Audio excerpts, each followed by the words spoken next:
anybody else tired of living through history? Me personally, I'm very tired of it. And I've actually felt this way for a long time, as evidenced by this 9/11 fan fiction I wrote in the 5th grade. This is real. You see, in 2001, 10-year-old me and 50-year-old Mark Wahlberg had one thing in common. And that thing was we were both pretty sure we could have stopped 9/11. Oh my God, that's so And I don't blame you, because at that time in the world, young Molly Sand, old Marky Mark, we were both sweating. We were both like hopped up on this cocktail of like horniness, delusion, and hot throbbing patriotism. And he took that energy and committed a hate crime. Look it up. Look it the fuck up. And I took that and I wrote this, and I'd like to read it too, if that's all right. hell yes. It has everything a great piece of literature should have. It's got suspense. It's got intrigue. It has a part where the author tells you how many pets they have. Oh, I forgot. It's also a pop-up book. Wow. Because 10-year-old me was pretty sure they were writing the next great American novel. And I forgot that my 5th grade teacher, Miss Tippett, had told us to write a pop-up book. So I kind of did this last minute. And to be honest, this little guy is really the perfect metaphor for Operation Iraqi Freedom. Like, it's like rushed. It's kind of half-assed. It's somehow still around. Like, let's not fool around anymore. Let's get into the actual story. Oh my God. Yeah. We had a printer in 2001. We had it like that. Okay. Hello. My name is Molly Sanchez. I live in California with my mom, my dad, my little brother, my dogs, and my cat. This next paragraph is a great argument against unlimited screen time. This next paragraph, tonally, is, I learned everything I knew about writing at that point from the school of my parents work late. And the TV is my best friend. So you'll be able to tell it's like heavy Disney Channel influence here. Like most parents, my mom and dad like to listen to the radio. There's always some kooky grown-up talk show going that they just have to listen to. I never pay much attention to that stuff, but I have come to rue the day that I didn't. And so these next 2 graphs, these are like a pretty true account of what actually happened to me on 9/11. I woke up, I walked in the kitchen, I heard my dad listening to the radio, and I heard, the broadcast that would change everybody's lives forever. That's all true. These 2 paragraphs are true. This next one is where we leave reality. And we go into the twilight zone that is a small child dealing with trauma, but also pretty sure that they're the main character.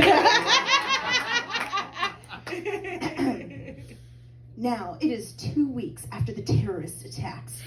It was another normal day, and I went to school that morning. As I sat down at my desk, an urgent message came over the intercom. There is a low-flying plane coming towards the school. Please file out into the quad for further instructions.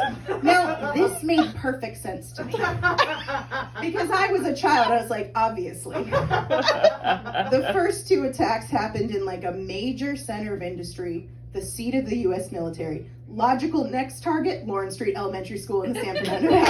Gotta be. I was like literally 10 years old thinking like, yeah, I bet Al-Qaeda is there thinking. And Al-Qaeda, by the way, I was fully sure was just a man. Al Bundy, Al-Qaeda, Bull Gross. I was like, yeah, sure. He's a guy. I thought Al-Qaeda, old Al-Qaeda was sitting there being like, if we hit this elementary school, the surrounding neighborhood will be out of square-shaped pizza for weeks. And that's really going to send a message. You got to hit them where it hurts. That's my Al-Qaeda impression. So blah, blah, blah. The terrorists land in our quad. They round up all the kids. I write, some people were praying. Others were crying. I was thinking. Now, when I wrote this, I wanted you, the reader, to think that I was thinking like, ooh, political strategy, ooh, diplomacy. Mm-mm. I remember what it was like to be inside my 10-year-old brain. I was fully thinking, wouldn't it be funny if, like, Hercules from the movie Hercules laid down on top of me? I didn't write that story this time, though I think it's subtext if you think about it. I was thinking, and I yelled in the terrorist's face, but my friends held me back, but I stood defiant. I looked that terrorist right in the eye, and I started to sing.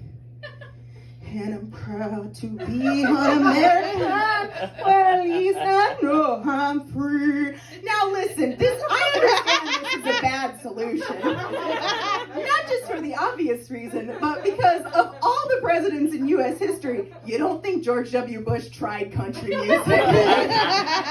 Little derivative. But what happened in my story was, soon everybody started to sing all around me, and the terrorists hated it. And it got louder and louder, and we all linked hands, and I shit you not, in my story, we trampled the terrorists to death in our school. And instead of unpacking that, my 5th grade teacher wrote, I'm proud of you, Molly. Now this story ends with this line. Even though parts of the story are not true. Oh, really? Huh, you don't say. You mean that, like, that story about thousands of elementary school kids murdering global terrorists? That's not a documentary, kid. Even though parts of the story are not true, I hope it proves that I'm proud to be an American. Now here's the thing. I am not proud to be American. This country has looked me in the face and let me and people who look like me down over and over and over again with no signs of stopping. But I gotta say, a story that is filled with lust, narcissism, and raging stupidity, it doesn't get more American than that. I am